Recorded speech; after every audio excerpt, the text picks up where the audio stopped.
今日我哋想同大家做個水晶緣分心理測試。咁大家可以拎定支筆記低個答案啦。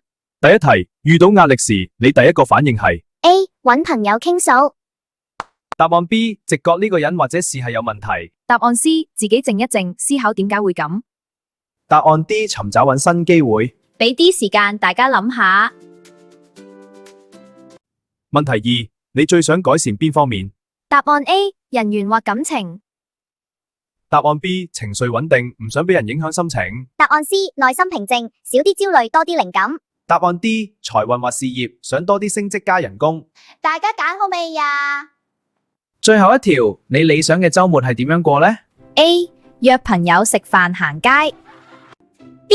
按計劃行事。好啊，查查，跟住計劃嚟做啦。 C. 獨處。答案 D， 繼續賺錢。大家記低晒 D 答案未呢？好，3條問題問完，而家計分。A、B、C、D 有幾多個呢？最高分嘅就係你嘅主導水晶。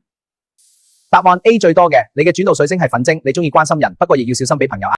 粉晶催旺你姻緣，改善關係慶團圓。你可帶粉晶頸鏈或者將粉晶放喺枕頭底，包你同人關係 level up。答案 B 最多嘅，你嘅主導水晶係黑曜石，你嘅直覺好敏銳，黑曜石係你嘅保護水晶。防腐驅邪黑曜石，增添自信得人食。你可以戴黑曜石手串或將佢放喺辦公室台，咁小人就埋唔到你身啦。答案 C 最多嘅，你嘅主導水晶係紫水晶，你中意思考，但思考過度會影響睡眠質素。你可以將紫水晶放床頭或者冥想時拎住，咁你就淡定伏穩如柱。答案 D 最多嘅，你嘅主導水晶係黃水晶，你成日好積極咁搵錢，但係太急反而會令機會流失。招財進寶黃水晶，自信滿滿冇扭擰。真係咩？黃水晶嘅畫畫或者辦公室，咁你就財運跟住冇流失。我 A、B、C 答案有一個喎，咁即係點啊？咁你就係完美混合，你係白水晶人。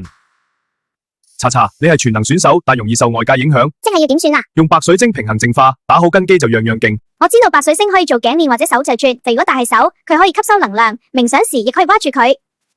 經犬，你嘅結果係點？我係2個 A 加1個 B， 粉晶同黑曜石做主導，即係需要愛，但又要守住界線。原來可以 mix。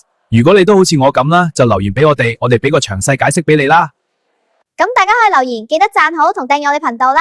咁大家可以留言，記得讚好同訂閱我哋頻道啦。